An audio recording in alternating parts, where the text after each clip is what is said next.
دانتوں کی صفائی کے لیے ٹوتھ برش کا استعمال تو سب ہی کرتے ہیں، مگر کیا کبھی آپ نے سوچا کہ ایک ٹوتھ برش کو کتنے عرصے تک استعمال کرنے کے بعد بدل دینا چاہیے؟ ویسے تو آپ ایک ٹوتھ برش کو لمبے عرصے تک بھی استعمال کر سکتے ہیں، مگر اس سے دانتوں یا مسوروں کے مسائل کا خطرہ بڑھتا ہے۔ امریکن ڈینٹل ایسوسی ایشن ADA کے مطابق عمر بڑھنے کے ساتھ دانتوں کی فرسودگی اور مسوروں کے امراض کا امکان بڑھتا ہے، مگر ان کی روک تھام آسانی سے ممکن ہے۔ ADA کی سفارشات میں بتایا گیا ہے کہ ٹوتھ برش کو ہر 3 سے 4 ماہ بدل دینا چاہیے۔ اگر اس کے بال یا ریشے خراب ہو رہے ہیں تو اس سے پہلے بھی ٹوتھ برش کو بدلنا بہتر ہوتا ہے۔ در حقیقت آپ بال دیکھ کر بھی جان سکتے ہیں کہ کسی ٹوتھ برش کی شیلف لائف پوری ہو گئی ہے یا نہیں۔ ٹوتھ برش کے بالوں کے سرے اگر خراب ہو رہے ہوں تو یہ اس بات کی نشانی ہوتا ہے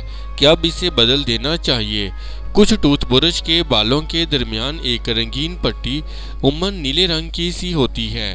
اگر اس کی رنگت ماند پڑنے لگے تو یہ بھی برش بدلنے کی نشانی ہوتی ہے۔ ماہرین نے بتایا ہے کہ اگر ٹوتھ برش کو لمبے عرصے تک استعمال کیا جائے تو مسوروں کے امراض، دانتوں کے مسائل اور دیگر انفیکشنز کا خطرہ بڑھتا ہے۔ اس ویڈیو سے متعلق اپنی رائے کا اظہار کامنٹس باکس میں ضرور کریں اور ہمارے چینل کو سبسکرائب کرنا اور ویڈیو کو لائک اور شیئر کرنا مت بھولیں۔